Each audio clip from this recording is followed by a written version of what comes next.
Do we get a signal that the webcast is running? Okay.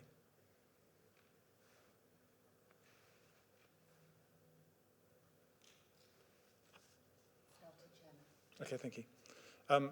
Good afternoon and welcome to the Finance and Resources Select Committee meeting today on 22nd of July. My name's Ralph Bagg. I'm the chairman of the committee. I'd like to welcome all members and officers and also members of the public who are watching on the webcast. As this is the first meeting that many of us have attended in this facility since lockdown, I'd like to remind members that if you speak, please turn on your microphone before you speak. So it's a bit like unmuting, because the sound triggers the cameras, which then stream you speaking to the web stream. And also, if you don't have the microphone on, then the sound isn't picked up on the web stream. I'd like to go around the table and ask members just to introduce themselves so that people watching can know who's speaking. So if we could start on my left, please. Ian McPherson, representing Great Brickhill Ward, new member. Thank you, Ian. Good afternoon, Chairman. I'm Matthew Walsh. Please call me Matt. I represent the Risboroughs, which encompasses Princess Risborough and Longwick, cum Ilmer. Thank you. Trevor Eagleton, representing Stoke Poges and Wexham Ward. Santop Chocker, representing Denham. Kirsten Ashman, representing Cliveden, down at the south of the county. Nickname Hussain, representing Aylesbury South West. And substitution for Councillor Wahid Raja, who also represents Aylesbury South West. Graham Harris, Amersham and Chesham Boys.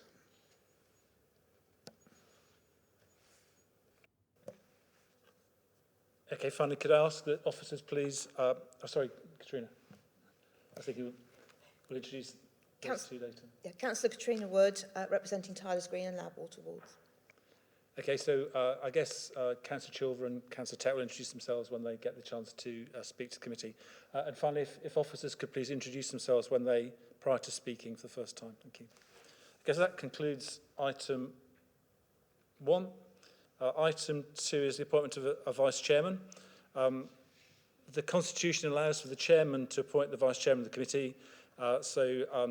Therefore, I've decided to appoint Councillor Katrina Wood as vice chairman. Katrina has a huge amount of experience in finance and was very close to the finance and resources portfolio last year, and so has a good understanding of the terrain. So thank you, Katrina, for accepting. Thank you, Chairman. Okay. Item 3 is apologies for absence and changes in membership. So I'd like to ask Liz, who's our Democratic Services Officer, to give apologies. Yes, thank you, Chairman. We've had apologies from Mohammed Ayab, David Anthony, David Goss, Jackson Ing and Wahid Raja, and nickname Hussain is substituting for him. Thank you. That's great, thank you very much, Liz. Okay. Item 4 is declarations of interest. So do any members in the meeting have any interests to declare in relation to the items on today's agenda?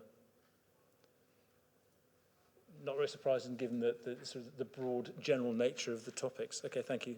So that's all good.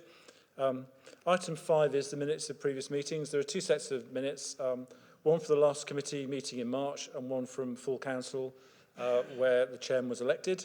If there are any comments on accuracy of the previous minutes, please say, and we shall record those in the minutes of this meeting. No comments? Okay, that's good. We shall move on then. Okay, item 6 is priorities for the year ahead.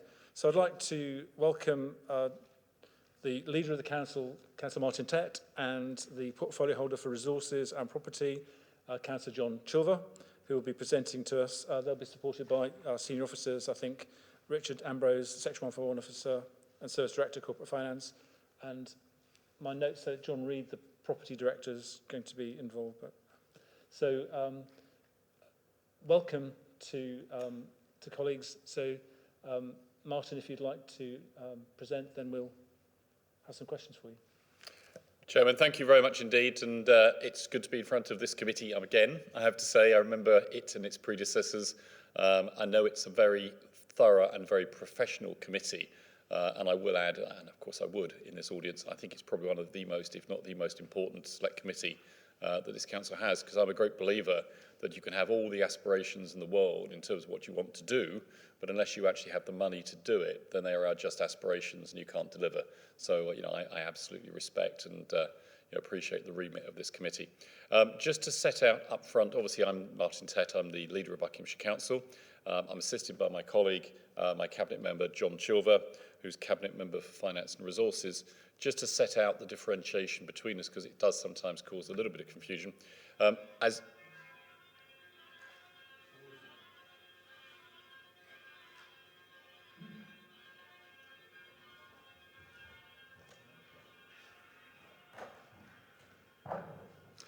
I would say there's always one. Pressing on, the differentiation is, as leader of the council, like most council leaders elsewhere in the country, my role is to set the overall priorities and then allocate the finances that go with those priorities, because unless you've got the money allocated, you'll never deliver them. So I see very much integral to my role is outlining what those priorities are and making sure that the council's overall financial envelopes match against those priorities. I then hand over to my colleague John Chilver, who's responsible for, if you like, the day-to-day management of the accounts to make sure that we stay on track through the year. And John, for example, will report, as he did the other day, on the Q1 outturn and how we're performing against it. So hopefully there's a fairly clear differentiation. One matches very much into the sort of government, the overall political picture, nationally as well as locally, the priorities that the members set, and then the allocation of money against it. So that's my remit, and John will very much assist me in terms of managing the day-to-day money and making sure that we deliver effectively a balanced budget as we go through the year. So hopefully that's clear. What I thought would be useful, Chairman, is to maybe just say a few words to help start the debate, and hopefully these will be useful. When we come to set a budget, first of all, it's important just to understand the national context, because we're normally looking 4 years ahead when we set a budget. I'll talk about where we are now, which is slightly different, but normally as a council we'll be looking 4 years ahead. So at the moment we'd be looking across the life of this new council that's just been elected in May. And you have the national picture, where obviously over the last 18 months the government has been borrowing incredibly heavily. I think last year they borrowed in excess of 300 billion. These are record amounts in terms of peacetime borrowing, and the overall national debt has now reached something like 2.1, I think it is 2.1 trillion. So actually there's an enormous national issue about the scale of borrowing and its sustainability and its vulnerability to things like rises in interest rates. And it's quite surprising how much of that national debt is quite short-term. So actually short-term changes in interest rates would have quite a significant impact, not years and years ahead, not decades ahead, but actually in the short term. So I think there's a national picture there. We saw the government abandon its normal comprehensive spending review and go in for a single year spending review last year. That meant they were looking incredibly short term. That meant that when we came to doing our budget, we didn't have any forward view of what our funding was likely to be as a council. That meant that we abandoned, quite frankly, even after we just started it, a 4-year perspective, and we adopted a 1-year budget for the 21-22 financial year, which is what we're currently in, and that is a very short-term revenue budget. We do have a 4-year capital budget, and that obviously gives a longer-term certainty to major projects. I know you will all understand this, just for the benefit of anybody watching, revenue is fundamentally day-to-day expenditure. It's what you pay on salaries and things like that. It's the money that you'll spend year after year after year on the running of the council and the running of its services. Capital is investment in assets. So buying buildings, roads, things like that will be capital assets. They have a value, they're depreciated over time, and they're treated financially in a different way. It's all cash at the end of the day, but it's treated financially very differently. So we have a revenue budget and we have a capital budget. What's required is that both of them effectively balance. In other words, unlike national government, which can plug gaps with just massive borrowing, we actually have to make sure that our revenue budget balances each and every year. That means our income balances our expenditure. And our Section 151 officer, who's Richard Ambrose sitting to my left, he has a professional independence that means he has to sign off that the budget is robust and sustainable. So what we can't do, quite frankly, is gerrymander the numbers. We absolutely have to be completely professional and above board in what we do in financial terms. And that weighs very heavily with me because, as I'll come on to in a little bit, members' demands in terms of what they'd like to spend money on always significantly outweigh the likely income that the council will have. So one of the roles of leadership is actually that management of residents and members' quite reasonable expectations of what they'd like to spend and on what against the realistic resources that a council is likely to have. What we did last year, as I said, was have a one-year revenue budget. We also agreed a just under 4%, 3.99% council tax increase. That broke into two parts. We had a 1.99 general increase, roughly equivalent to inflation. So if you're looking at why we did that increase, broadly it's to balance inflation. And then we had that other 2% specifically proposed by the government to cover some of the pressures in adult social care.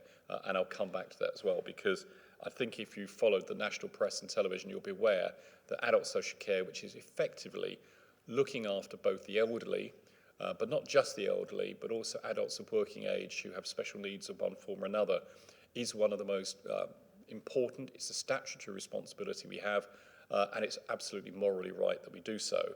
But it is incredibly expensive. And I would actually add, for most times I've ever knocked on doors, almost completely unappreciated by the general public. So in fact, many of the things that we spend the most money on are things that on the doorstep there is the lowest understanding of or recognition of, but they are statutory services. Many of the things that you find on the doorstep, in many cases, are actually things that are discretionary. People care about things like libraries, they care about enforcement action, neither of which are actually fully statutory. In terms of the revenue budget, what we've done for this year, we've baked in an expectation of £13 million worth of reductions. These are very challenging, quite frankly, taking that out of the budget. If you look at our budget, which is broadly 1.2 billion, so we're a very big high spending authority, very broadly about half of that is direct schools grant. So that money we can't touch. Then of the remaining money, we have two significant portions, one of which is children's services and the other which is adult social care, which again are both statutory functions and again are pretty hard to actually squeeze extra money out of. Yes, we do. We look for efficiencies within them, but you couldn't simply say, look, let's take 100 million out of adult social care. You can't do that. So actually the services where you can really direct your savings focus is actually a quite small cohort, and they are by and large, unfortunately, many of the frontline services that residents most value. So it's a really tough ask. So this year we're looking at £13 million worth of savings there. And we have a capital programme of 178 million. And that's building those assets that I've talked about. And over a 4-year period, because we did do a 4-year capital budget, it's just under £570 million. It includes things like schools, new roads, and so on. When we look at the outturn from the last financial year, which has only just ended, we did actually have a very small underspend, which, given the scale of our budget of 1.2 billion, the underspend was £400,000. It's tiny in the overall context, but I'm really pleased that we managed to do that. For much of last year, it looked as if we were heading for a fairly major overspend. So actually, we managed to bring that in on pretty well on budget, which was quite an achievement, candidly. In Q1 of this year, we reported to Cabinet earlier this week that the results so far is that we have a forecast overspend. Not again an enormous one, but about £500,000 of overspend. And one of the things we'll be doing as we go through the year, and I'll look to my colleague John Chilver to help manage this, is the changes and tacking that we have to do to try and make sure that budget comes in. Moving on to priorities for this year, what we have obviously had in May is a local government election. The majority party with 113 out of 147 seats is the Conservative group. We stood on a manifesto. It's absolutely the commitment of the majority group to delivering on that manifesto. and the promises we made to the electorate. And therefore, I very much look to the building of the budget to reflect that. So there will be issues such as the spending on our roads and pavements. We agreed last night an extra £3 million on that. That brings up a £105 million overall programme on our roads, which I'm very, very proud of. We've got a situation where we've committed this year to spending an additional £4 million on drainage. That brings to an overall programme of £8 million. Roughly £4 million of that is revenue, £4 million of that is capital. So, for example, when you clean a drain, that's revenue, but when you have to repair it, that's capital. So you need both. We've got a situation where currently this year we put about £400,000 extra into street cleaning, litter and so on. I would like to include that in future budgets, but candidly that really depends on how much income we can generate going forward. We've got enforcement. The enforcement team is something very valued by our members and by residents. But I have to tell you, they are massively, massively overstretched at the moment. I think from recollection, we've got something like 1,500 enforcement cases, and a team of relatively few officers managing those. But the expectations of residents is incredibly high in terms of responding to enforcement breaches, and that is a real struggle, candidly. We have a priority that we stood on of generating more housing that's affordable. I use the definition of housing that's affordable rather than affordable housing, that which is a government-defined term, which for many people is not affordable. And we're looking at how we can repurpose existing sites that we own, potentially existing buildings that we own, to actually generate a housing that's affordable for people who currently require that accommodation within the county area. And that's within the remit of my colleague Nick Naylor. And that for me is a pretty high priority to see what we can do in bringing forward sites on that. In terms of protecting the vulnerable, clearly we need to ensure that we maintain the support to the children and the adults for whom we're responsible. I would add that this has changed and morphed because of COVID. What we're seeing is a significant increase in demand and in complexity within both of those areas. People locked away, quite frankly, within their houses for significant periods of time. We see much more domestic abuse, linked to domestic violence as well. We see a situation where children are suffering acute mental health issues. There's a rise in food-relating conditions and so on. So there is a lot more volume, but a lot more complexity in both those areas, which will obviously lead to a pressure on the budget, which again is really important, but is probably poorly understood by the public. We also have issues like HS2 and East West Rail, where we have taken a very robust stance, again, part of our election commitment to the residents. There is very limited funding available for that. We've committed an extra £500,000 into our base budget to fund, I would say, cost of failure by the government in terms of the resourcing and holding to account of both East West Rail and HS2. So we're appointing teams to actually act as what we call marshals, as points of contact for the residents, and also beefing up significantly our community engagement to ensure that residents and local parish councils know what's going on. So again, that's something we have to fund, our members want, but it's an additional pressure on the budget. And lastly, I'll just mention economic development, COVID recovery, and I'd link skills into that. It's an area, again, that's not statutory, but the work we've done in that area has led to £172 million housing infrastructure fund for Aylesbury itself, so really generating a great return on that. They've also driven the support that we've given to local businesses throughout the pandemic, £166 million worth of support to businesses in Buckinghamshire from this council. Again, a tremendous achievement by that team. And they're also leading on our county deal bid, our recovery proposal to government, to actually have investment in the county, both in things like gigabit broadband, investment in our key sectors and investment in our skills. So that effectively sets out, I think, some of the key priorities. I'm conscious of time. I'm just going to mention some risks and then I will stop, so I know you want to ask me some key questions. In terms of key risks that I see going ahead, the risks, I think, on the national picture are significant. That government borrowing and that government debt are really significant. They have significant ambitions and aspirations in terms of levelling up. That's likely to be predominantly in other parts of the country. That means we are vulnerable as a part of the southeast to being an unprotected area of government expenditure where there may be reductions in overall funding. We have to plan ahead effectively over 4 years and recognise the risk that's involved in that timescale of potential reductions, either actual or in real terms because of inflation from government. We also have a situation where we do not know what levels of council tax we may be able to levy. We currently have 2%. It may go up, it may go down. And we also know that the adult social care precept, which again, we've had for a couple of years, that may be reduced, that may disappear. It may be replaced by new funding for adult social care, which has been heavily trailed but not yet delivered. And we have no idea what the implication of that change in adult social care will mean for the county's overall finances.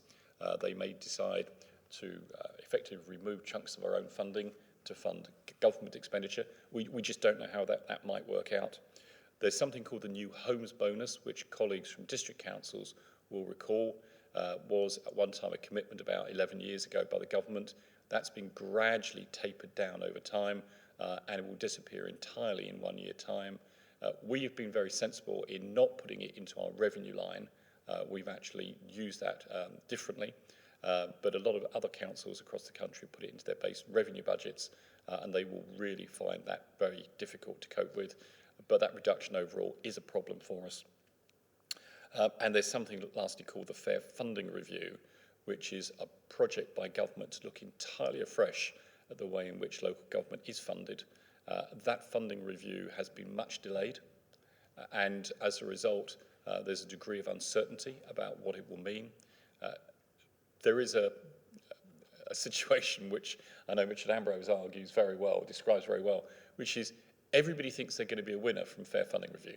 Right? I haven't come across a council anywhere in the country that isn't in favour of Fair Funding Review because they all think they're going to come out ahead. Right? The reality is the cake is not going to increase. Right? So if you have a cake of a certain size, if there are winners, there will be losers. And I am anxious, candidly, that we may end up at best neutral and potentially a loser on this. I think London boroughs stand to lose heavily, but will probably be protected. So I'm just, I have to flag to you my concern about what that may mean, but obviously at the moment we have no visibility of it. I could say much more, but I'm going to stop at that point because I'm conscious you will no doubt have lots of questions for me. Thank you, Leader, for that introduction overview. So, members, any questions? Put your hand up and I'll... Okay. I'll take Councillor Sane first, then Councillor Wood. Councillor Sane. Thank you, Leader, for that comprehensive overview of what's going on. And even though there's kind of a heavy tinge of uncertainty, not least in funding from central government as well as the revenue, and whether, although you kind of mentioned it, no one seems to know whether we're really out of the woods with COVID or we're not. But that's fine. There's got two particular questions. One, and you did highlight them. One is with all the councils come together, we were kind of held in abeyance because of CV19. All the consolidation work that you normally would have done, and the back office consolidation, the consolidation of buildings and estate. Having now CV kind of winding down, where are we on that?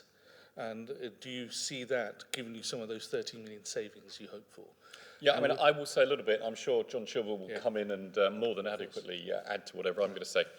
Sorry, let me finish. Oh, I'm sorry, my mic is on actually, is that okay? Oh, mine's on as well. So. Yeah, I think they can both be on at the same time. Can I finish? And then No. And bearing in mind whether, I don't know, this council has made a kind of statement yet, as other employers have, about home working, whether we're for it or against it, or hybrid of some home work and some, in-office working. I haven't seen any kind of public statement as of what we're doing there. The other thing that is kind of very close and is come up the doorstep is housing. Where it used to be a district responsibility, now it's a consolidated responsibility of the Unitary Council. This is, we're fortunate and unfortunate in being a wealthy southeast area, which means we have the housing, if you look at the latest Councillor, this figures. sounds like a speech. Have you got a question, please? Can you come to The question is, have we got any plans coming forward to deal with, as you said, housing that is affordable, not affordable housing? I'm very happy to respond to those three questions. In terms of unitary savings, we already saved in fact 2 years ago now, 2.5 million. Baked into this year's budget is the 13 million saving, and going forward we have an additional 34 million that we need to save. They're going to be really significant savings. Some of those are legacy savings from previous councils. A lot of them are the unitary savings. These are going to be RAG rated. That's basically red, amber, green in terms of ease. There are currently a significant number of them which are rated red, candidly. I'm going to be quite frank with this committee. These are going to be really tough to achieve. So if any members think that we can up that number, by piling on another, 10, why don't we just save another 10 million? Please, we need to live in the real world, which is these are going to be really difficult savings to achieve. We will, in the longer term, clearly make efficiency savings with integrated systems, processes, and so on. But delivering savings in the very short term are, the responsibility basically of the senior management team. We have set them that target. We have a program called the Better Bucks program, which is working its way through service by service, overseen by the cabinet member and the equivalent member from the corporate management team. So we're doing that. In terms of the specifics of the estate, and I know John Reid is here and may want to talk a little bit more about this, one of the things I've actually been talking about this morning was the need to look at our estate. We will have an enormous amount of property, some of it land, some of it buildings and so on, and we need to understand what we want to keep into the long and medium long term, and what we want to either dispose of, potentially leasing to parish or town councils, but much more at the moment, I think the emphasis is on what we can repurpose. And I'm very keen, and I met with Nick Naylor, who's the cabinet member for housing this morning, to say, we need to be looking at where we can actually bring forward relatively quickly and easily sites that we can repurpose for housing that's affordable. So I'm absolutely on the same page as you with that. I do find, I have to say, maybe I shouldn't say this here, but I will. Members always nod when I say that, and then you find a site in their own ward, and they sort of go, well, I never quite meant that site. Yeah, I didn't mean that. That's not really suitable, right? So, I suspect the delivery here will be a lot tougher than, when everybody says, yeah, it's a great idea. So that's that. And again, John may want to add to that in a second. In home working terms, we've had discussions. Quite frankly, the world is not clear in terms of the way it's going to pan out. As a policy, we're probably looking at much more agile working, a lot more people working from home more often. That will be service by service, because there'll be some services where that's very applicable, others where it's less so. It's hard to have a receptionist at the front desk here working from home, right? So, you've got to actually look at a case-by-case basis. But certainly on the discussions we've had with the corporate management team, the future seems to be much less real estate, much fewer buildings, fewer purpose-built offices, and much more flexible, agile accommodation, the ability of people, for example, if you have the right IT systems, you can run an enormous amount of your telephone reception, whether it's complaints departments, front desks, whatever, from, potentially a house in Aberdeen, literally on, no one would know when you dial in. So there's an enormous opportunity there, but I think the future is still sort of working its way through in terms of what it's finally going to look like. And again, John may wish to add to that. So I've covered housing, I've covered home working, I think I've covered buildings and back office. Have I missed anything? Thank you. I don't know whether, just look to John Reid, nothing further to add? Okay. Chairman. Thank you, Councillor Tett. Councillor Wood, please. Yeah, thank you, Chairman. Thank you, Councillor Tett, for your overview on that. It's really interesting. There have been a lot of reports in newspapers that the councils are yet to distribute the entire 11 billion of business support grants. I know when I was closely involved last year on this, that our team was excellent in doing that, and I know you did touch on it earlier on, but I just wonder if you can perhaps give us an update of how the distribution of grants has gone in Buckinghamshire, if we had any left over, or if we managed to get all of it out the door. Yes, thank you. And can I just return the compliment, I just want to pay immense credit to Katrina and the work that she did last year in terms of getting that money out the door. The team that she led really was instrumental in doing that, and an immense amount of credit goes to her for that work. What we managed to do over the period is deliver £166 million worth of grant distribution to the businesses across Buckinghamshire. That breaks down into various different categories of grant, so it's not all one single pot. The biggest one that we have had most discretion over is something called the Additional Restrictions Grant, and that was a pot of money, I think 21 million from recollection, yeah, nods, it's good, 21 million, which we effectively could shape ourselves, and we made a decision. I met with our MPs locally, and our view was, rather than, some councils made a decision which was to hold it back, basically wait till the end of the pandemic, see who'd survived, and give a bit of money to the survivors of businesses, right? That's a perspective, it's an option. It was not one I agreed with, candidly, because my view was we're a county predominantly of small and medium enterprises, and I wanted the majority of, as many of our businesses as possible to survive and then thrive afterwards. So the view we took was, let's get the money out the door fast, let's get it out now when they need it, and let's make it as widely applicable as possible. So, for example, there was a lot of publicity about Excluded UK, I think they called themselves, where there was about 3 million businesses that thought they were not eligible for government funding. Actually, we designed a scheme in Buckinghamshire where they were. So you could have literally 0 employees, i.e. a sole trader, and no business premises, and still be eligible for one of our grants. But obviously, the more you had in terms of business premises, the more employees. It was a tiered system, so you got more. But actually, right down at the base level of being a sole trader would still be eligible. And that's how we've managed to get that money out the door. We've got virtually all that money, the ARG, out the door. And we were on what's called BASE. It's a government department that specialises in business and energy and industrial strategy. That department, on its last results published, we were second best in the country for getting that money out the door. I think we were only beaten by a very small compact unitary urban area where actually you could almost walk around in the morning and distribute the grants. I say that, they'll probably write hate mail to me now. But, that wasn't comparing like with like. So I think we've done incredibly well. And again, credit to Katrina Wood for the work that she did on this last year as well.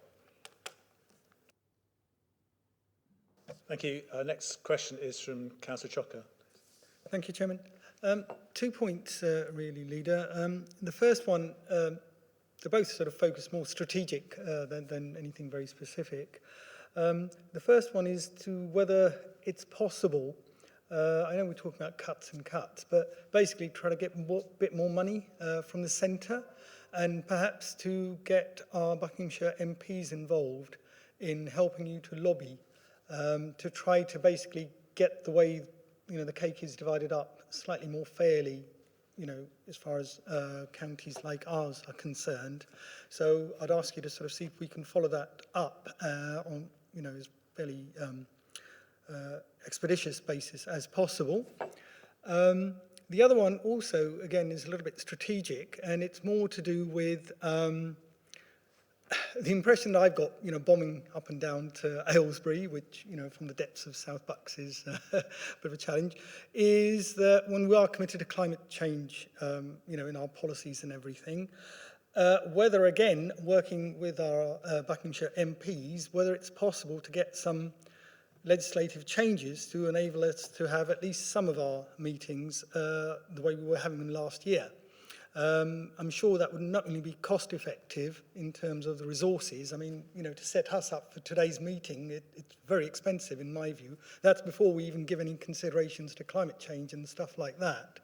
So what I was hoping is that perhaps you can sort of work with the MPs and really try to get some pressure on them so that, we can save some money and also get better participation, because as we've seen, people have been unable to attend today, and certainly I think last year's experience was quite good in terms of getting participation and involvement. So just two points to think about. Thank you. Right, thank you. Shall I respond, Chairman? Yep. In terms of lobbying our MPs for more money, trust me, I do that regularly. I have another meeting with them on Friday morning. They're well aware of the overall financial picture. I have to give credit to most of our MPs who've been phenomenal lobbyists for us. I have to say the late Dame Cheryl Gillan was particularly a fantastic spokesman for this county and for this authority. She's sorely missed, I have to say. And they are continually lobbying for us. We've mobilised them in the past when Greg Clark took away about 15 million of our revenue support grant overnight. They actually got us a meeting with Greg, and we went in and we argued very strongly, and actually some of that was effectively reversed and phased out over time, which gave us a little bit of time to adjust to that.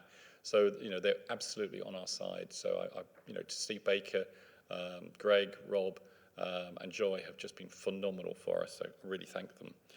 In terms of other lobbying, I work through something called the County Councils Network that represents unitaries and counties across the country. Again, strong lobbyists, particularly on things like the Fair Funding Review. So alongside, we've got Wiltshire, Dorset, Cornwall, other big county-sized unitaries all pitching in to try and get that. I come back to the point, though, where I started, which is when you look at the national picture, I mean, if I was in Rishi Sunak's shoes, I probably would have a few sleepless nights at the moment. The government has borrowed phenomenal amounts of money. The national debt is sky high. The Prime Minister has incredibly ambitious aspirations to spend a lot more.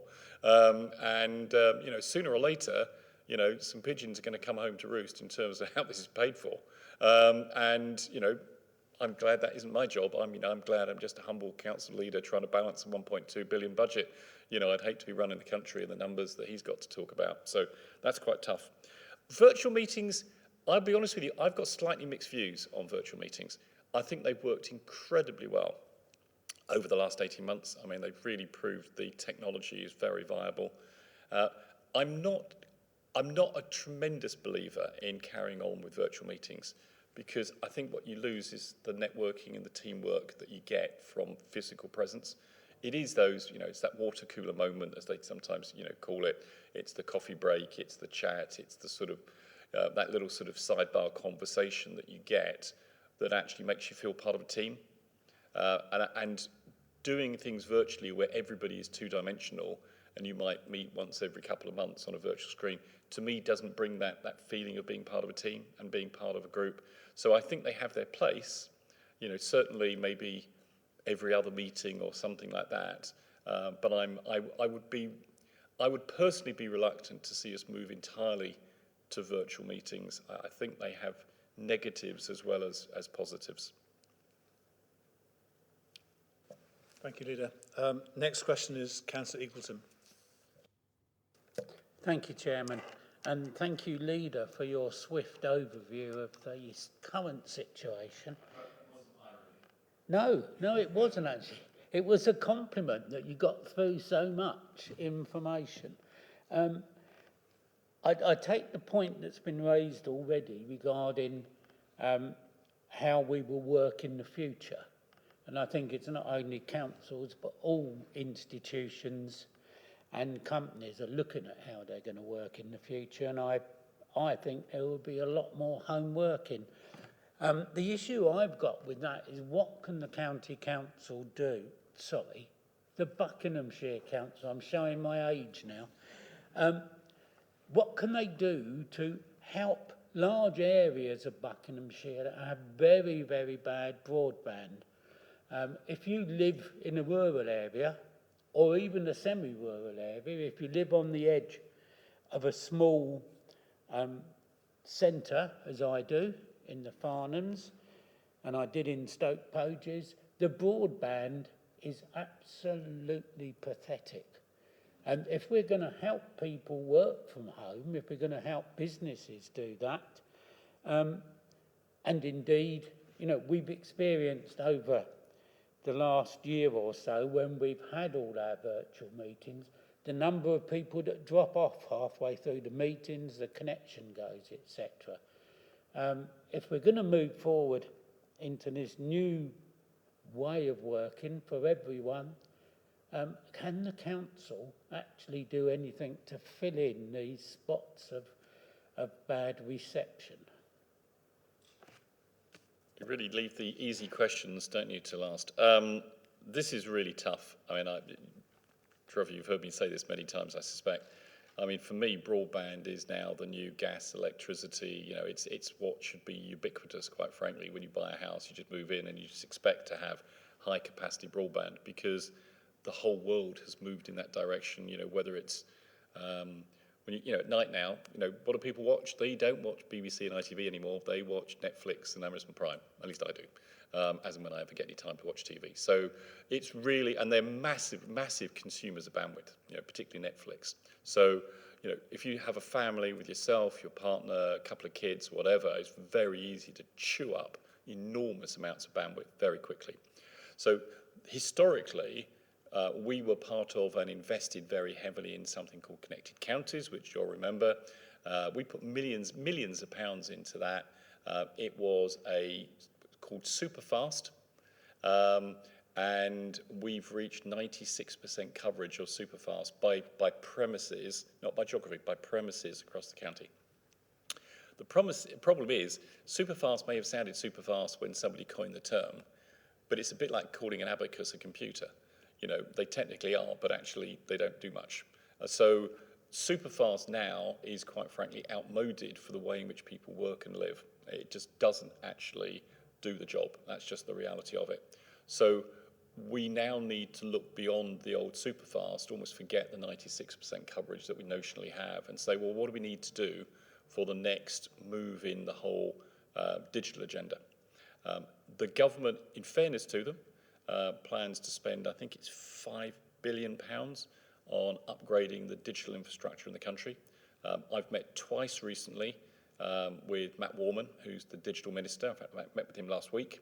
I've twice lobbied him very heavily now on prioritising Buckinghamshire for the Project Gigabit rollout.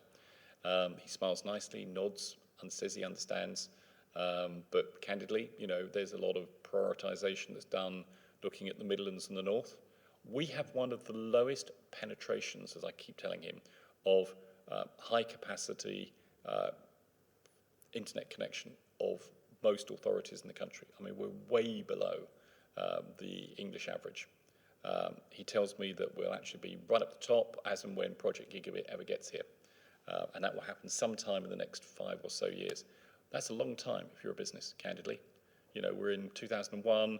You know, I could be telling businesses that they're going to be waiting till 2026. You know, and that's a long time if you're trying to run a business. So, you know, I am constantly lobbying on that. We have done what I've mentioned earlier, this recovery and growth bid. That includes asking for 60 million for rolling out high capacity internet connections in the county. That would be a mixture of privately upgrading and matching some of the voucher schemes that are around. It would also be looking at potentially linking up some of our own council hubs with a high capacity fibre ring that then could be actually used as an interconnect for wholesale providers to provide a cheaper means for them to reach other areas. But we're looking at what we can do potentially as an interim arrangement before Project Gigabit actually gets here. But that relies on massive government funding. And we haven't got the money to do this, is the honest answer to you. So it is very tough. Last in conclusion, clearly there will be commercial providers that will just do stuff anyway. You know, so Openreach will do stuff in the major town centres. People like Virgin Media will do stuff in the major town centres. Then you'll get the marginal areas where Project Gigabit will subsidise effectively that rollout, predominantly, I suspect, by Openreach. And then you'll have the rural areas where the question I've asked Matt Warman is, what do you do about those areas that, quite frankly, are just so expensive to get to that even your scheme will balk at the cost of doing it? And that's what I am still unclear on the answer to. So that's as comprehensive answer as I can give you on that topic, I'm afraid. Not one filled with immediate hope. I'd rather give you an honest answer than not. Yeah, we did actually cover this point in some depth in the budget scrutiny inquiry back in January, and unfortunately things haven't moved forward since then.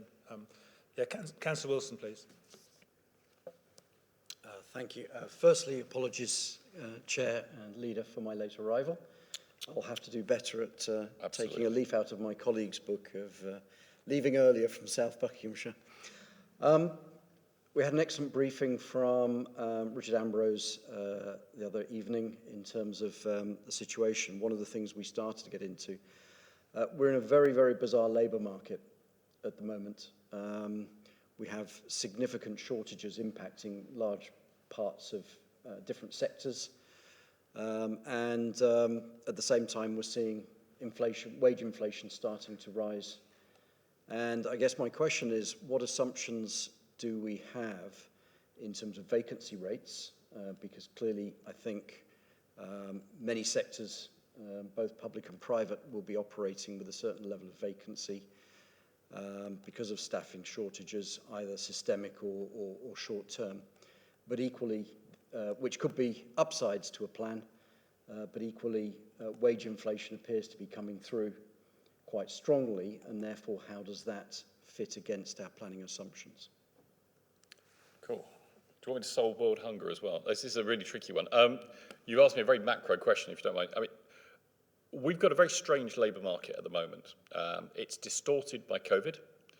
We don't really know how it's going to settle down once the end of furlough fully works its way through. There are almost certainly lots of people on furlough who have no real job once that becomes apparent. On the other hand, and also, just to add to that, we have significant numbers of people who work in this county who have been historically in the aviation industry.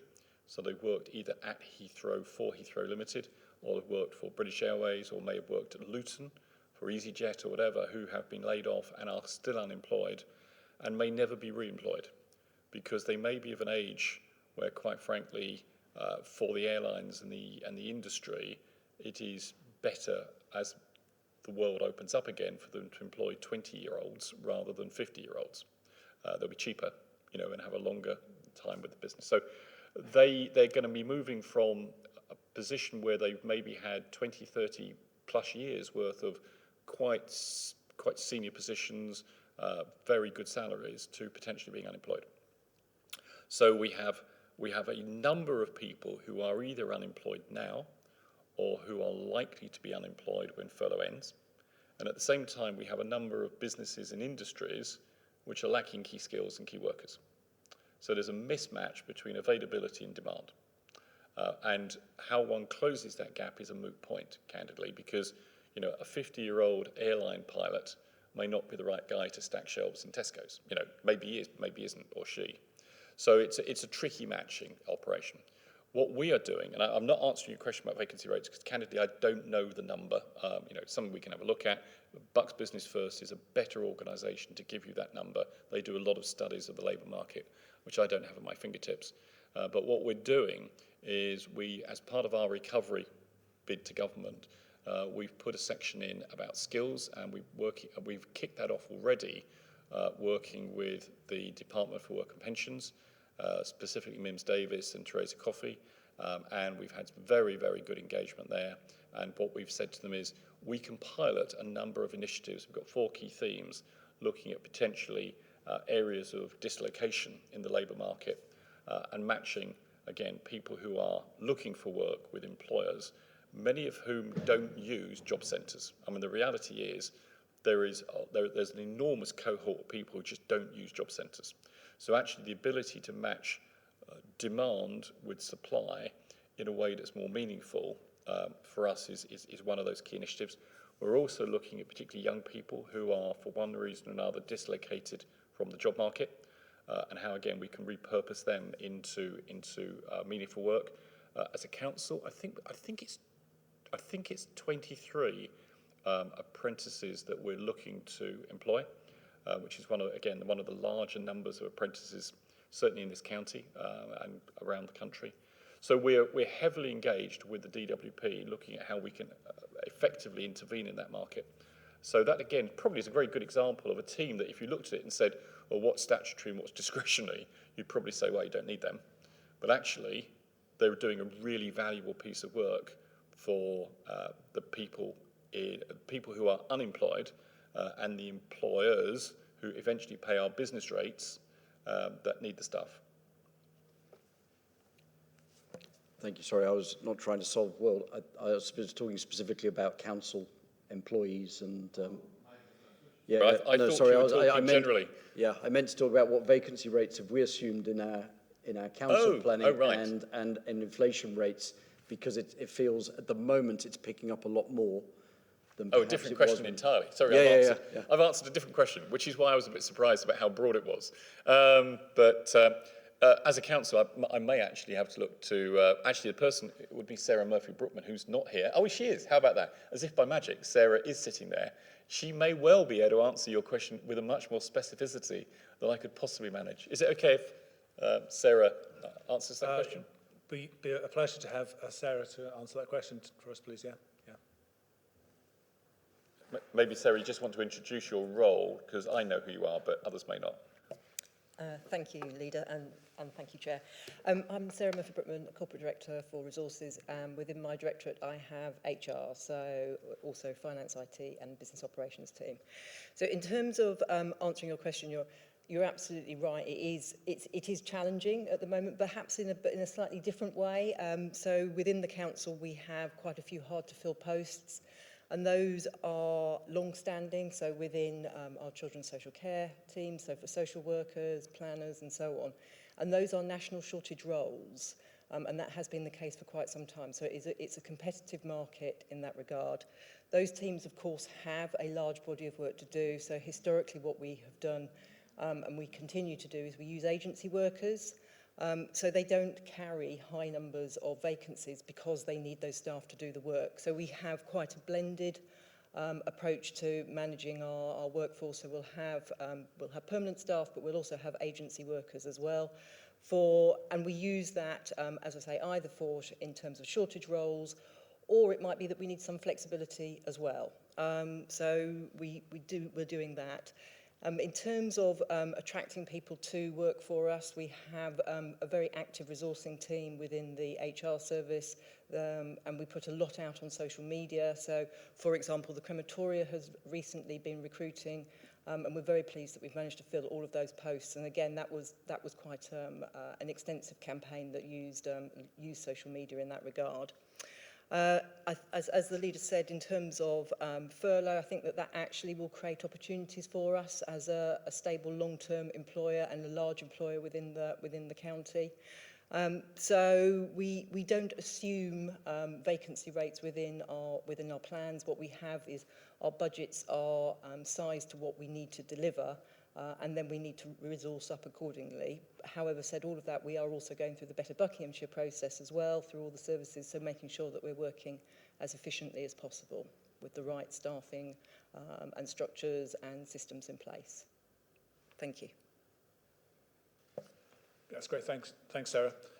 Just looking at the agenda and the time allocations, we've overrun on this item, and we haven't given Councillor Chilver the opportunity to say anything about his area. So, John, Chairman, would you like to? I'm very sorry to interrupt you because it's incredibly rude. I've just received an email which relates to Trevor Eggleton's question, and I just wondered if I might read it to colleagues. Please do. I'm not going to read the whole email, don't worry. It's just one paragraph. This is from Matt Warman, who's the Digital Minister, and it follows on from the meetings I've had with him recently. In terms of my particular ministerial area, I'd be happy to speak with you further about a potential pilot to develop connectivity in Bucks rural areas. I've forwarded your letter to our ministerial team to take this forward. It was a pleasure to meet with you all. So, hopefully some of that lobbying is actually beginning to yield some rewards. I'm very sorry to have interrupted you, Chairman. I just thought that was literally hot off the press. That pinged in as Sarah was talking. Appreciate the opportunity to have a real-time update. Thank you, Martin.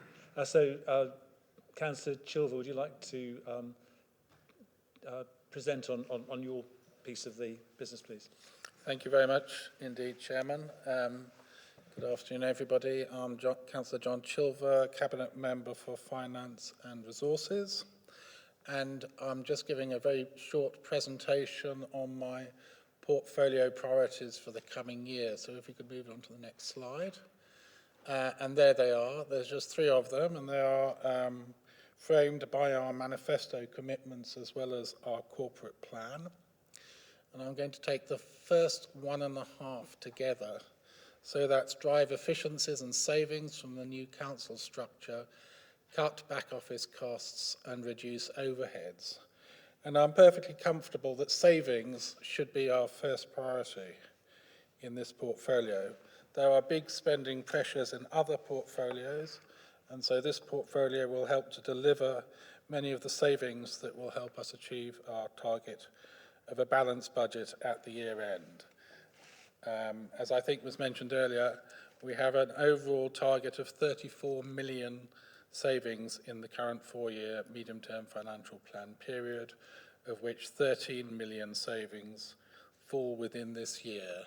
And I'm just going to pick up on some of the key highlights of that, particularly focusing on the 18 million savings which we promised in the Unitary Council business case and which we're on track to deliver. That's 18 million out of the 34 million. The remaining 16 million are within individual portfolios, and so they will be reviewed as part of the budget within the budget portfolio groups in terms of how far we are on track to deliver them, and then they'll be reviewed again as part of the check and challenge process later in the year. But as was said earlier, the first quarter outturn, which showed a forecast 500,000 overspend, indicates that we are managing to meet our targets in these areas. So just to pick up on some of the key highlights of the savings which we're projecting, and it mentioned earlier was the Better Buckinghamshire programme. This is a programme across the whole council, a service-by-service review which has already started, overall targeted 11.5 million, and it's set to deliver 1.7 million of savings in the current year, mainly from the Deputy Chief Executive Service, which includes Democratic Services and Legal Services, which was the first service on the timetable. Another area of savings identified within the 18 million target is contract harmonisation and procurement. Overall target is 2.7 million. This is helped by the purchasing power of the new unitary authority and also working together with other public sector bodies such as the NHS, which has already delivered savings. This year we're intending to have a new single revenues and benefits system called Northgate, which will be going live in December of this year, and it will deliver over 700,000 savings across the next 2 years. Another one was insourcing the Wickham Customer Service Centre, which was previously outsourced to Capita. This will save over 250,000 this year, as well as deliver a more consistent and integrated service for customers. And there will be also significant service savings from a single new IT network across the whole council, which should be going live in July of next year and deliver a whole 1 million savings across the following 2 years.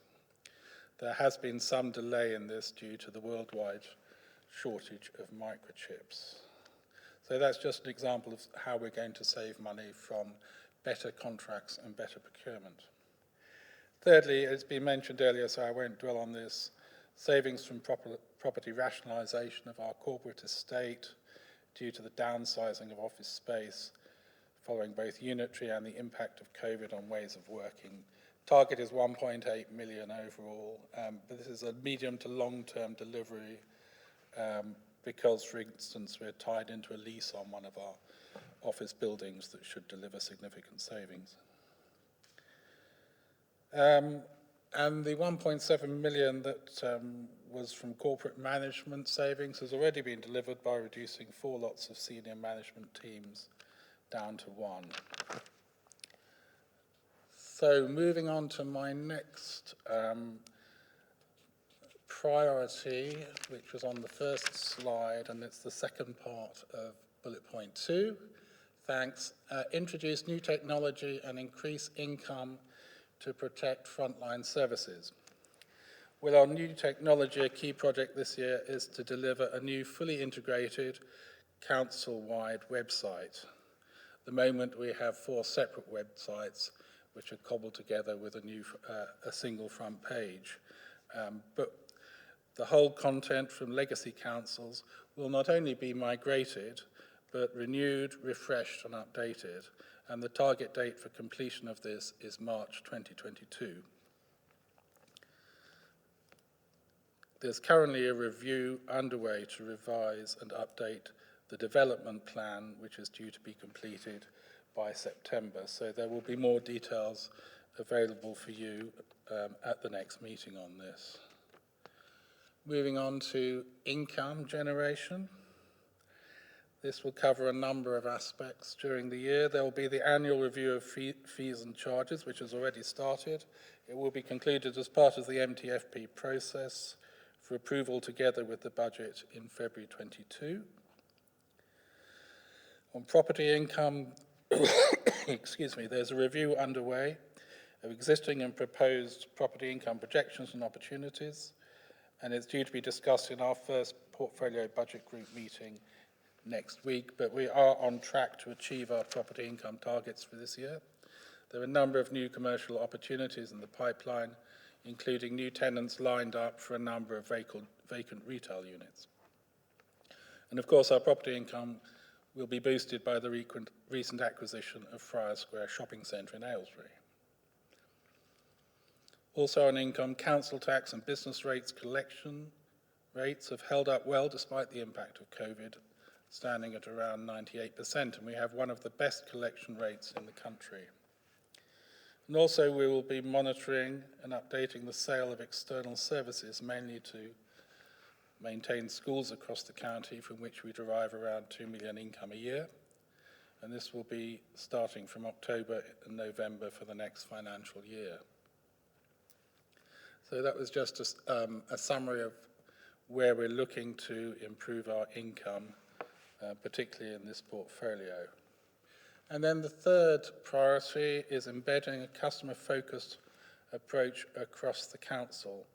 Our customer-first strategy will be delivered through a number of activities and initiatives. We will embed the principles of the customer experience framework into all our service reviews. We'll be delivering a clear set of customer service standards, and we'll embed customer-first training and development across the organisation to ensure that our staff have a fully consistent understanding of our expectations in customer service. Our customer service will also be helped by the recent go live of a single telephony platform called CTalk across all our customer service centres, which will improve efficiency and make it possible for calls to be transferred between centres, making our network much more integrated and supportive. There will also be the rollout of council access points across the county, one in each community board area, as well as the 4 main council offices, which will provide a face-to-face service where this is needed. And there are 7 KPIs within the finance resources portfolio, which will be reported on and closely monitored, covering things such as call waiting times, calls resolved on the first call, web chat waiting times, and waiting times in council access points, and so on. I would also add that we have my Deputy Cabinet Member, Tim Butcher, has been given a specific responsibility in this area. And I was wondering, Chairman, if you might ask Tim to give an update on his I think the committee would be in pleased this to hear an update from Councillor Butcher.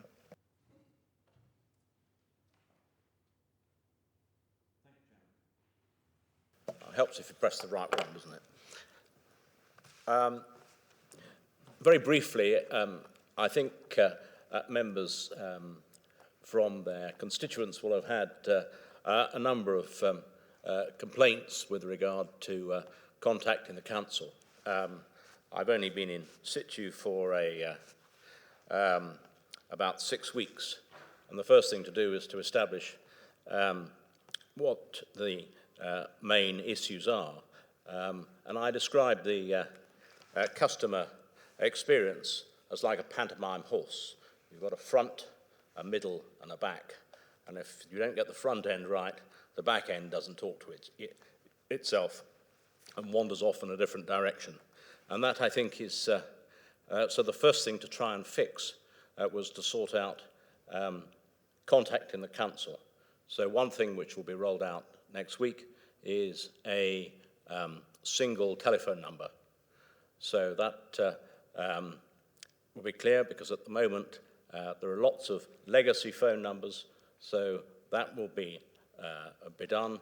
And it is also, we now have a single telephone system, so they can then contact the various departments from that. So that's the first thing that we've done. We've also made sure that, so when you telephone the council, it now tells you how many people are waiting. So it gives you the opportunity of deciding whether to continue to wait, or whether in fact to use a different method. And this has also already had various effects on the number of calls, and it has increased the people who are calling using the web chat or filling an online form. So that has a knock-on effect. So that's the second thing that which we've done. And I've also added in, when you call the number, you discover that you have 1, 2, 3 various different departments to contact, and one of the ones which was fundamental in my view, and that was that the planning was missing, so that's been added on. So those are a few small changes which have been made in the last few weeks and will be rolled out in the next couple of days. I hope that's helpful to the committee. Thank you. That's very helpful, Councillor Butcher. Thank you, Chairman. That was the end of my presentation. Happy to take questions. Thank you for a fairly content-rich presentation. A lot of content there, Councillor Chilver. Members have any questions? Councillor McPherson. Two questions. How much did we pay for the acquisition of the town centre area? And probably more importantly, how can we be sure that we got good value for money and we didn't overpay? I think I will defer that question to our Head of Property, John Reid.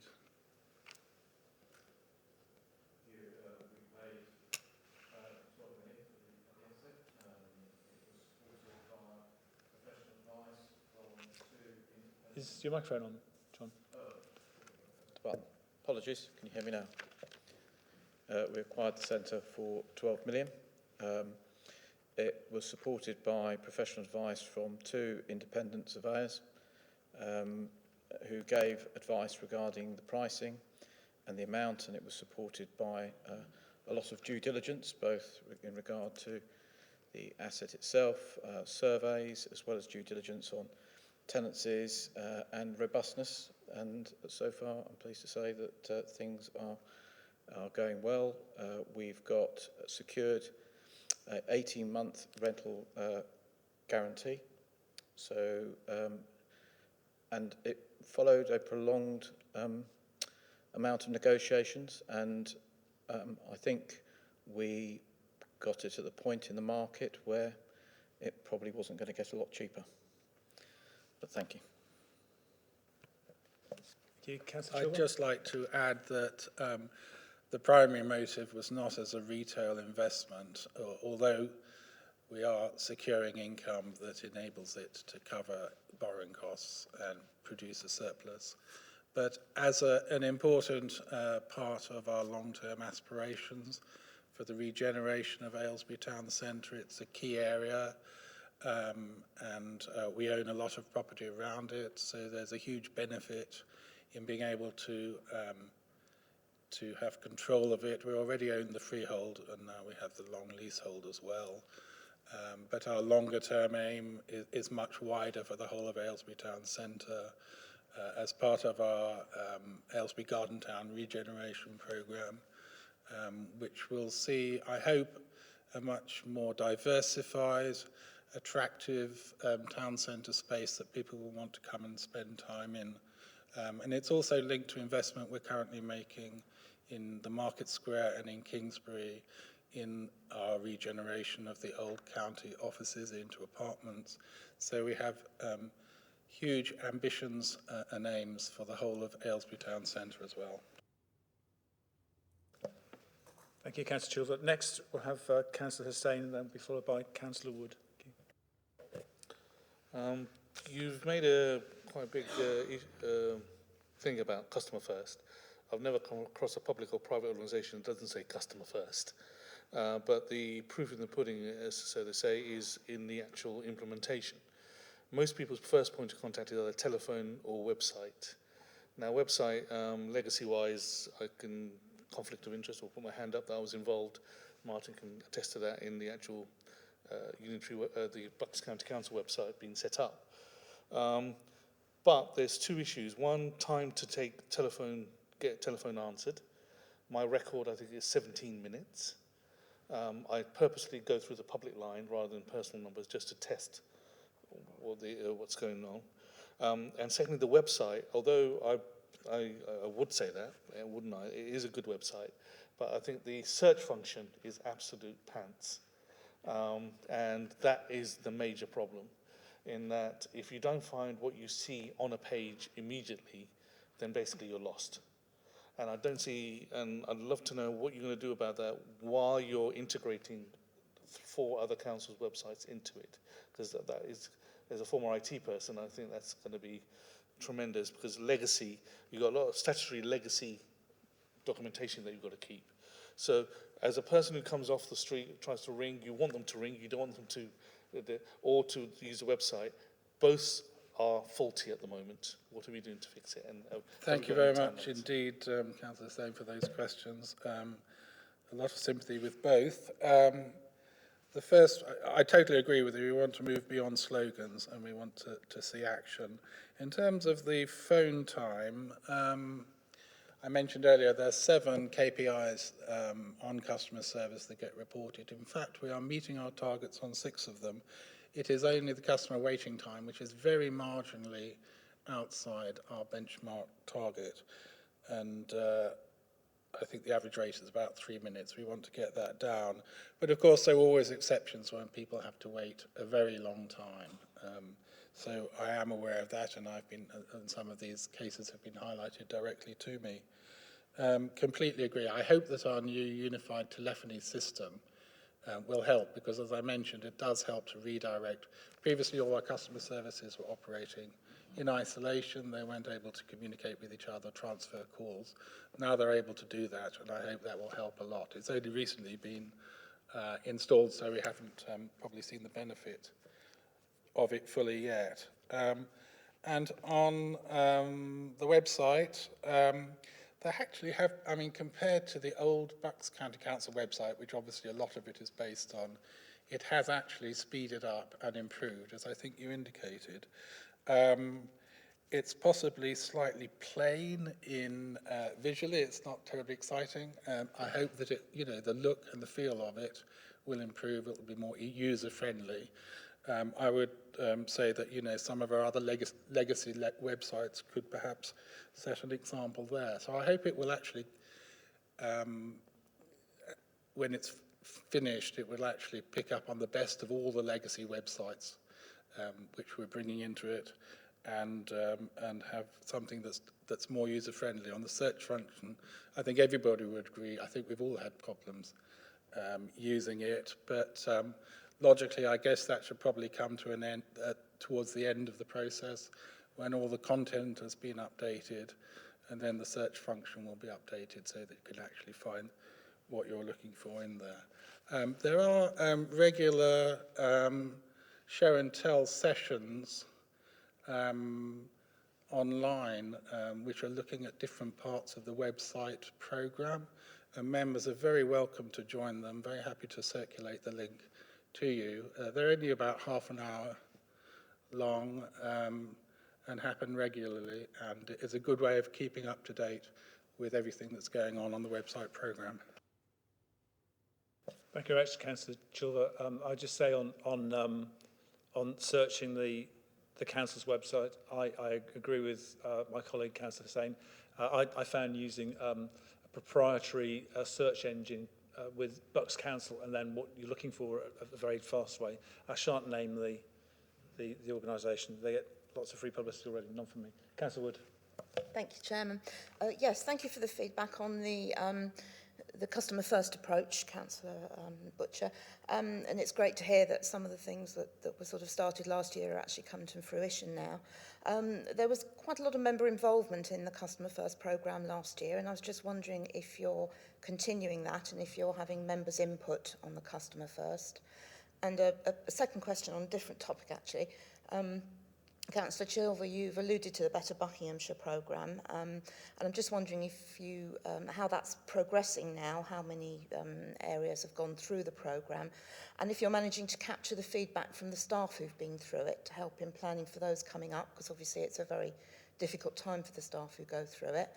And I also seem to remember, I could have got this wrong, but at one time we were looking at as part of the Better Buckinghamshire programme, looking at zero-based budgeting as part of it. Has that been abandoned now, or is that still being looked at?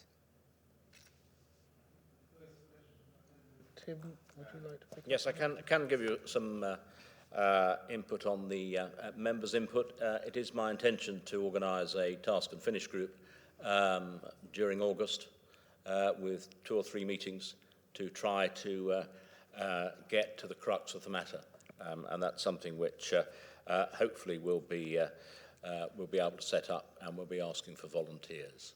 Thank you. On the Better Buckinghamshire programme, I know that the programme has already started. As I think I mentioned earlier, one of the first services to be included was the Deputy Chief Executives. The resources portfolio or service is being looked at later this year, September of this year, I understand. So we are well on the way. It's already delivering savings, as I think I indicated, 1.7 million this year. And there's a structured process for each of the services in turn. And sorry, the final question was? It's about zero-based budgeting. I understood that was part of the programme last year. I wasn't aware of that aspect of it. Maybe Richard could come in on that. Yes, Richard Ambrose, Service Director, Corporate Finance.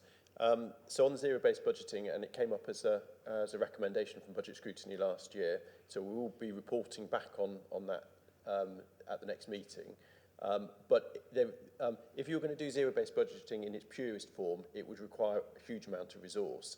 So we've got to be sort of a little bit pragmatic and sensible about this. So there will be an element of zero-based budgeting, and we will be making sure we've got a real deep dive and understanding of the finances and how that links to the outputs and outcomes. So it will be a form of zero-based budgeting, but not in the purest sense. I think the leader wants to come and add to this now. Yeah, I just wanted to supplement that a little bit. I mean, I hear people talk about this. I understand people do it when they've quite often come from a district council background where they've been dealing with relatively small budgets, and you can go through lines, sort of line by line, you know, have we got enough paper clips, this sort of thing. And I understand that, and I don't mean that in a sort of derogatory sense, but it is a much smaller organisation and therefore simpler to do. When you have a £1.2 billion organisation, it is a significantly larger task and a far more complex and difficult task. What we've done, I mean, rather than hiring in, you know, PwC to come in and do it for us, is actually adopt, for the majority group, portfolio groups. So what we'll be doing is putting together members of the majority group to assist cabinet members working through their individual portfolio budgets. And they can deep dive as much as they like. So they can go right down and say, well, I want to see, you know, more detail, more detail, more detail. And you'll know, Chairman, one of the things we alternated between is situations where some members say, give me more detail, and the forklift truck rolls in with another sort of forklift truckload of printouts. And other members who say, look, you're trying to snow me under with detail. What I want to know is the bigger picture. How are you allocating your resources? Are they in the right areas? And see that as the role of members. So there is not one unified picture from members in terms of what they want. And I've certainly asked officers to meet with you and members to meet with you to understand, for example, when we get to budget scrutiny, the degree of detail that you want, but just to reassure Katrina Wood that if members sitting on portfolio groups want to dig down in detail, they're very welcome to do that. But we have to make sure the task is manageable and deliverable and actually cost effective as well. And we'll do everything we can to accommodate members within that.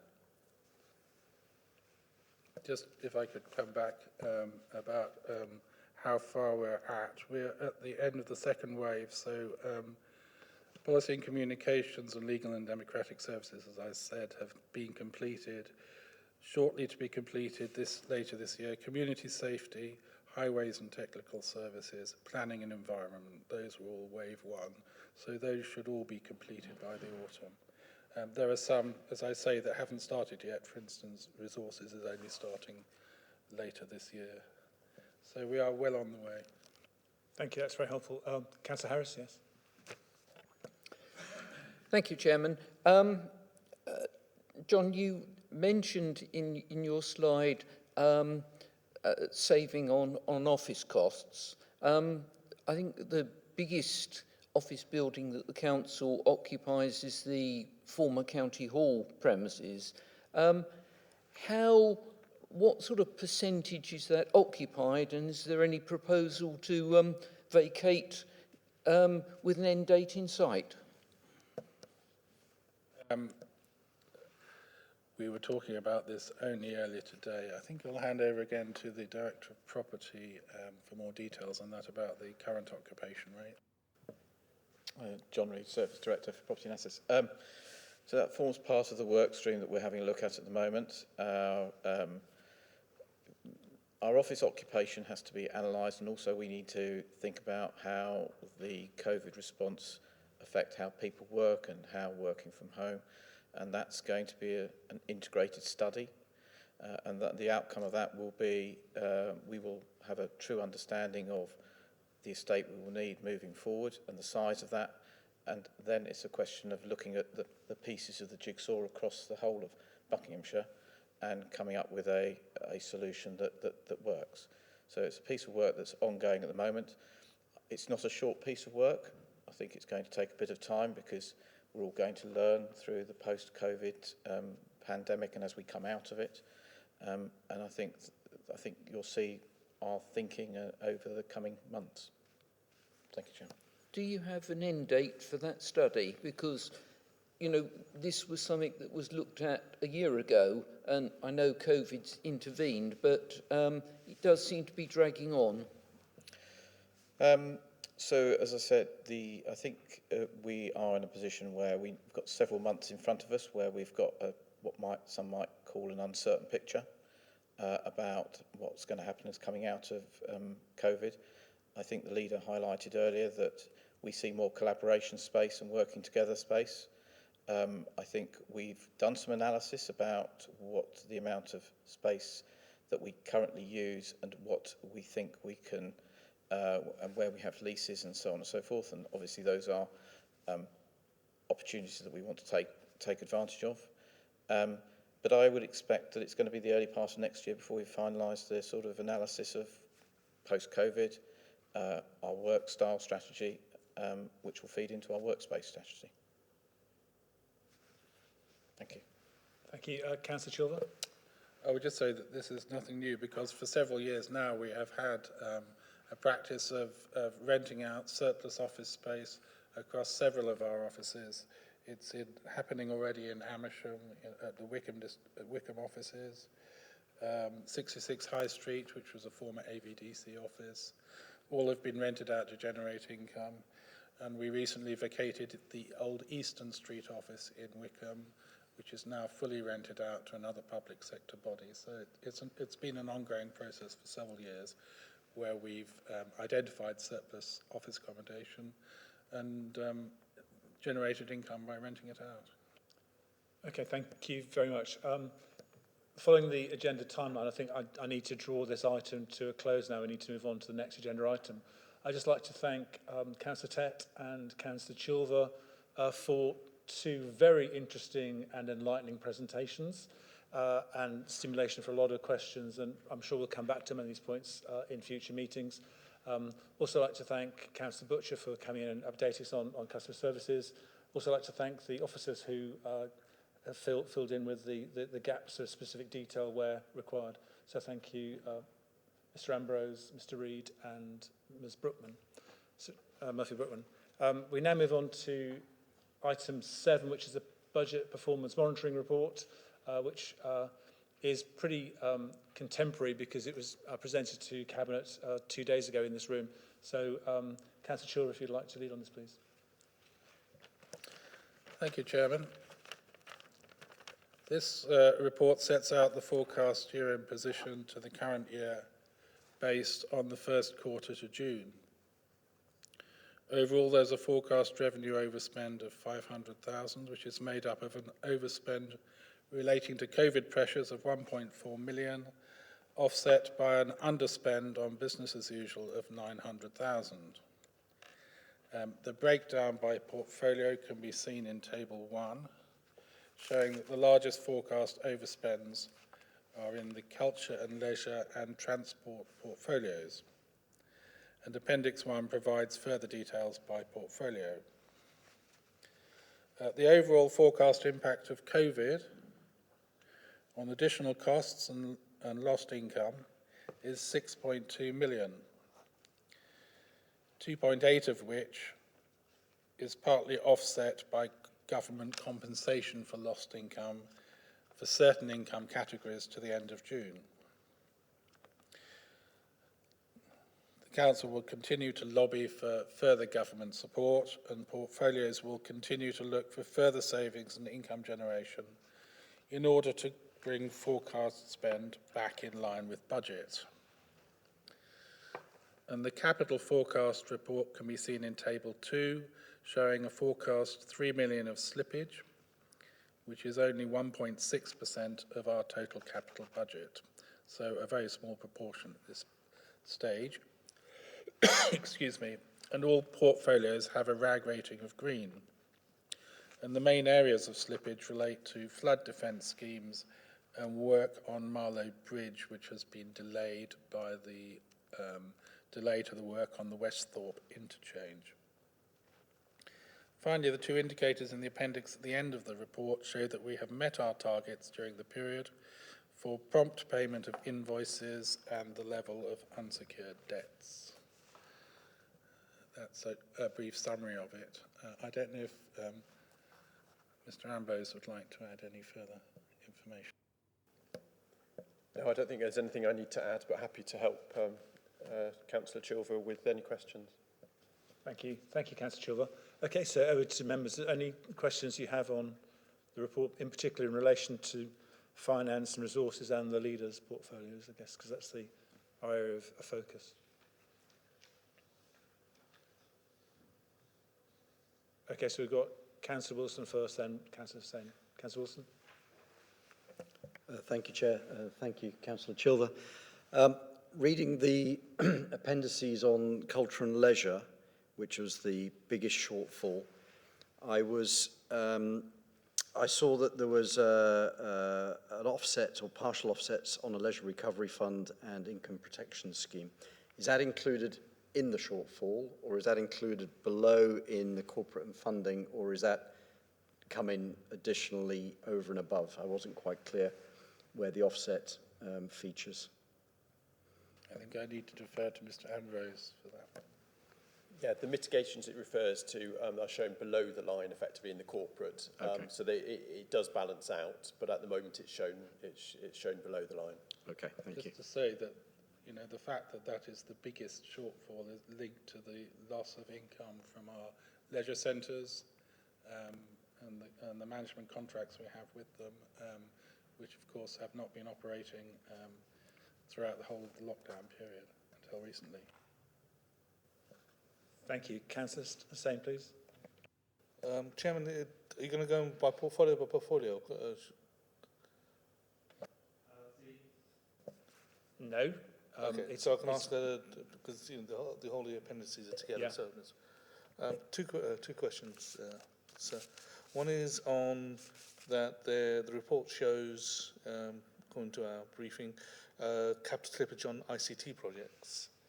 are we, having had a conversation earlier, will that have an effect on service delivery, especially for customer first? The other thing I note is that on the children's services, we've come out pretty even, which is, I think, very well done compared to other years. But bearing in mind the added pressures of COVID that are coming through, especially on attainment gaps and also mental health, is there any contingency in there for that coming through?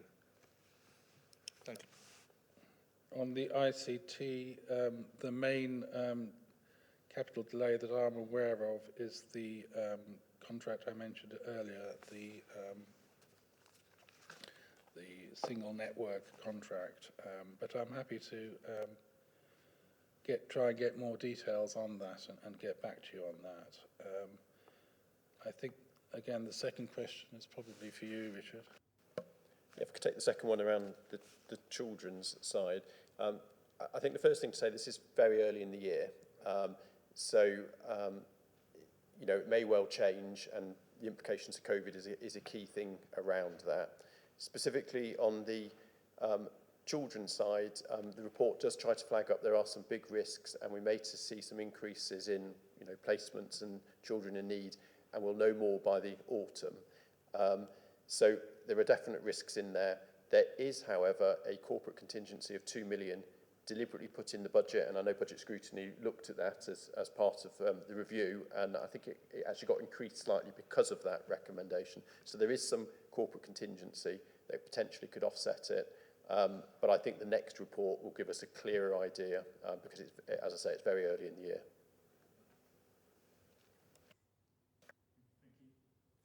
Councillor Wood, please. Thank you, Chairman. Excuse me. The report indicates there's an additional impact on the property rental income. There's some budgeted in January and forecasting a slightly higher loss due to the impact on retail and hospitality. I know we've potentially only just about been opened a couple of days, but is there any indications at the moment of any longer term losses on that, or are the retail and hospitality look like they might be coming back? Well, we had an initial provision for lost income of 2 million, and I think we've just recently had to up it by another 200,000 because of the extended lockdown, which wasn't anticipated at the beginning of the year. I mean, the impression I get is that we're springing back and that we're quite busy again now, but maybe John has got more details on this.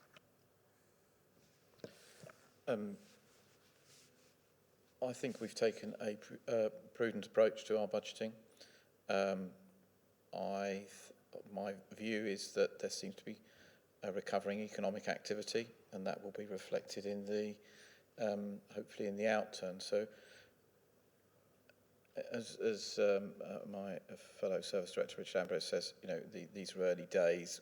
Clearly, there's a bit of way to go with the coming out of the pandemic. But I remain hopeful that the position might be slightly better as we head towards the end of the year. But at this stage, we are taking a prudent and sensible approach, I believe. I think the good news is that none of our tenants in the food and beverage hospitality sector failed or disappeared during the lockdown. And in fact, we were able to rent the last unit in the Exchange development in Aylesbury recently. So I think it shows that the sector has survived, and hopefully we'll recover back to normal very soon. Thank you. That's great. Thanks. Okay, so if there are no more questions on this item, I'd like to thank Councillor Chilver and Mr. Ambrose for filling in the answers to that, and also Mr. Reid. And we move on to agenda item 8, which is the work programme. This is our opportunity to put a list together of the topics that we scrutinise in our meetings. There'll be, it's for us to identify the areas that came out of the year's priorities presentation that the leader and Councillor Chilver presented earlier, in terms of those areas you think would benefit from our focused attention following on through the year. There may be a possibility of either having a rapid review or maybe a sort of an inquiry into some of the topics, although really the main role of this committee is really the budget scrutiny inquiry in January, which is quite an intensive operation. So there isn't the extreme pressure for us to have other additional inquiries. In fact, given the officer strain in terms of resource, we're probably encouraged not to have inquiries, but that's another matter.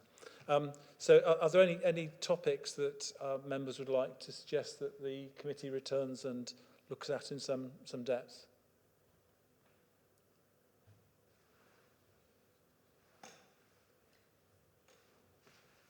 Yeah, Councillor Wood. Yeah, thank you, Chairman.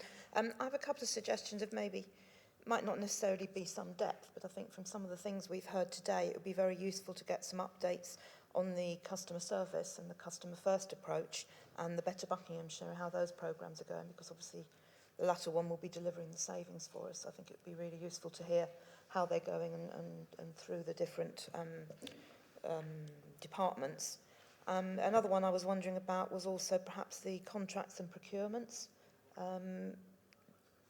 whether it might be useful to have a bit more information about that as to how they are being amalgamated. And the final one is perhaps a property review with the workplace strategy. I mean, obviously there's quite a few there, but if other people have got other ideas, then I'm happy to listen.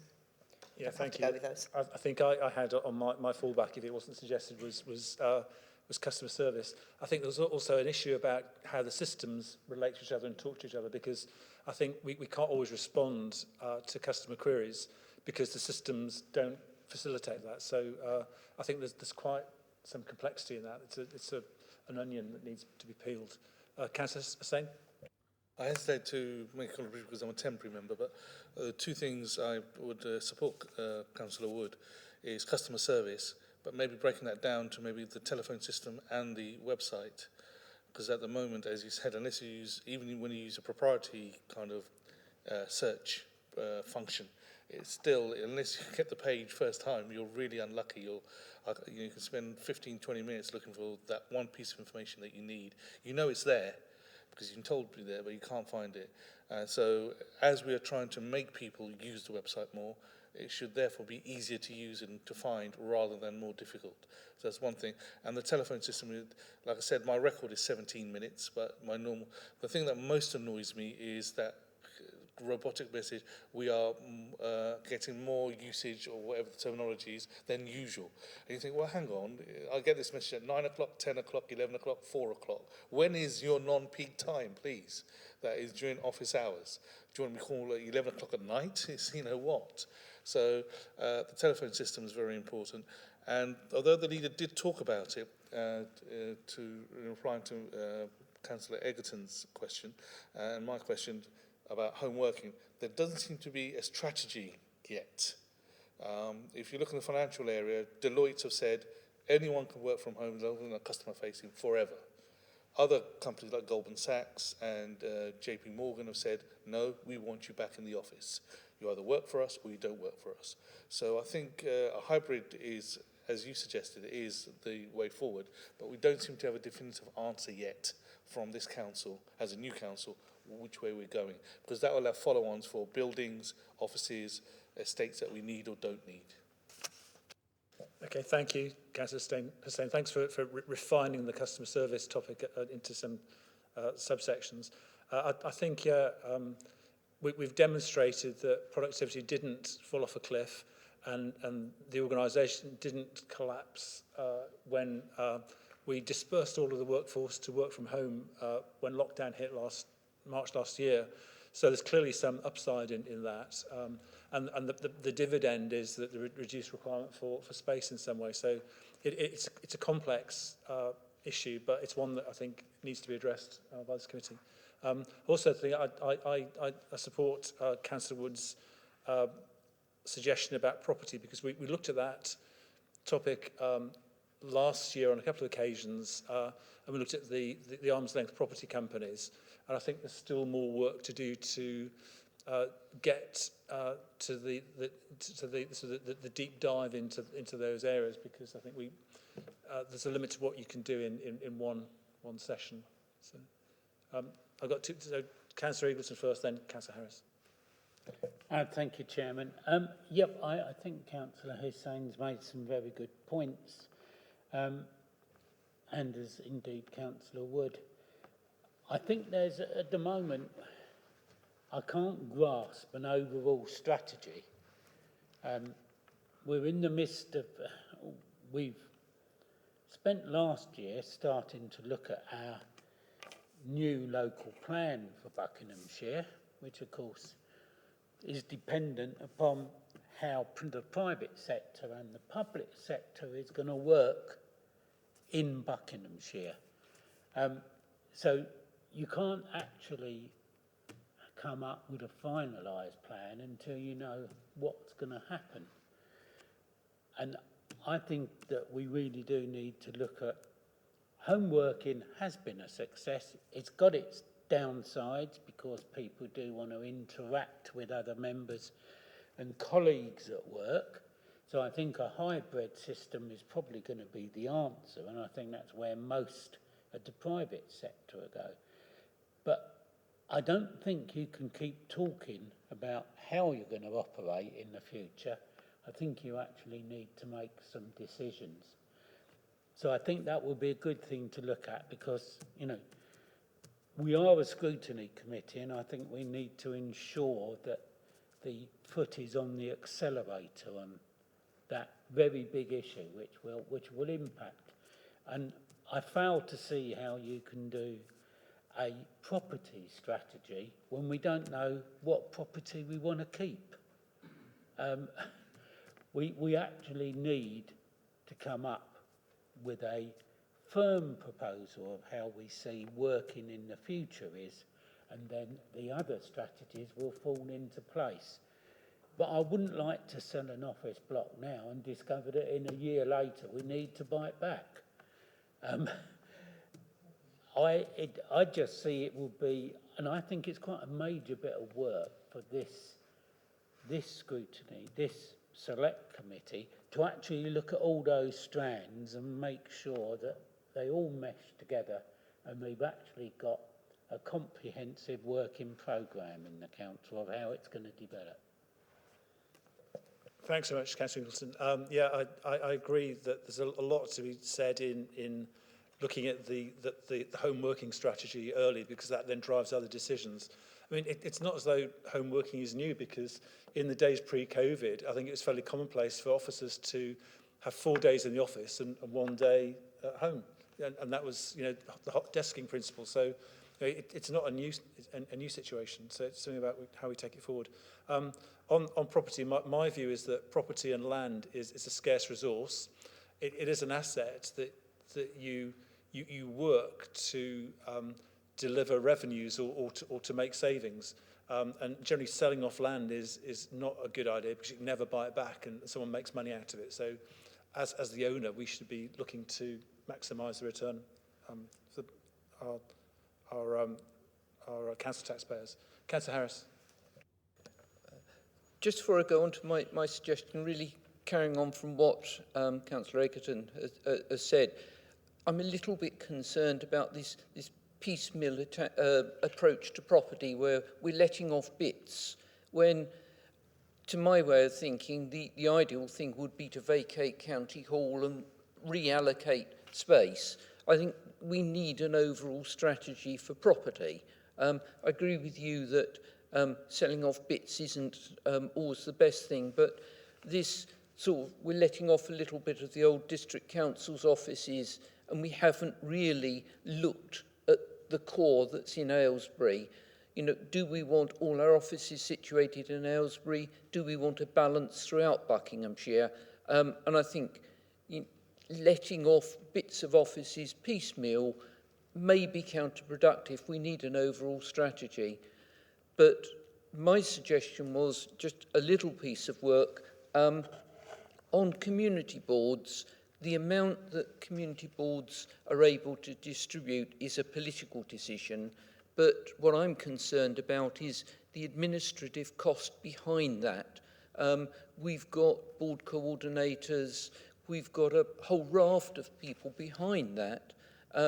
So I'd like to understand how much community boards are costing in terms of administration, staff costs, NI, pensions and everything else, to see whether it is an efficient way of distributing money. Okay, thank you. That's a good point. Yeah, we'll add that to the list. I think there's another thing that came out of the leaders' input today. He talked about the customer access points, the community access points. It'd be interesting, I think, to see how many customers actually go and have used those. I mean, particularly with COVID, and what the cost has been there, for what the cost per transaction would be, and whether that's the most effective way of providing a communication channel to the people who don't have access to websites, etc. So I think there's probably something around that area about identifying whether the strategy is delivering. Yeah, Councillor McPherson. Thank you, Chair. If I could develop a little theme, then ask a question. Working from home, blended, has got to be good for the environment as well as for people. And this should be part of our carbon emission target. So if we could try and spin this round to be actually a positive thing and say the council wants to achieve a certain proportion of working from home. There might even be a metric where you can say there's an average for average saving in emissions of per person who are not coming into the office. And that could be wrapped into our council's target for 2030. So rather than be sort of, it was a reaction to certain circumstances, it could be a kind of managed target to form part of our strategy. Thank you, that's a good point. Yeah, Councillor Chocker? Thank you. Yeah, it's just to reiterate what colleagues have said earlier, and I think Councillor McPherson probably picked up on the point. Perhaps I didn't make it very clearly to the leader that we have this commitment with climate change, and at the same time we've got councillors bombing up and down, the motorways, just sitting out there for someone to say, well, what's all this about? And the SUVs like myself. So really, I think this is part of it, and this homeworking thing. The other argument, you could say, well, if homeworking works for officers, why not for councillors? I think we need to have like colleagues have said, a strategic view about this, not just piecemeal. So definitely please prioritise that.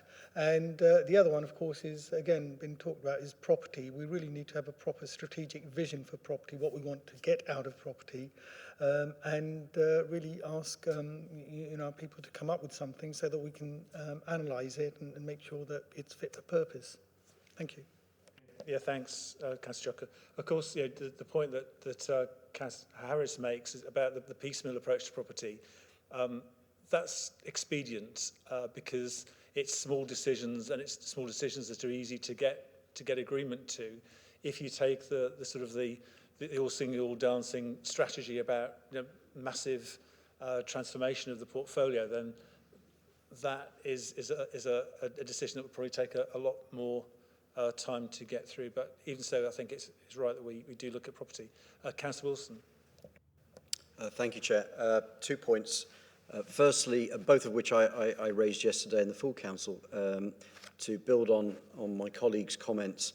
It's not only a question of environment, but also one of diversity and in being able to encourage not only saving the climate, but also encouraging a broader sense of councillors to participate if we can be more flexible in terms of working practices. So I don't think we should lose sight of that. And the second point, and I think where a lot of the illusion is, it's not just how the council operates, but our residents that we're trying to service. And because of the strange times we're in, rechecking the fundamental assumptions that we're looking at in terms of and to talk to Mr. Ambrose about this on Tuesday night, one of the inputs is what's shifting in the county. So in terms of the demographics, in terms of the numbers, and again, point I made yesterday, the leader was talking about in the induction session we all had a population increase of 40,000, and that's based on 2016 based data. If you look at the 2018 based data, it's actually 20,000 and going down rapidly. So I think we need to be and quite frankly, that was 2018. That's way out of date already.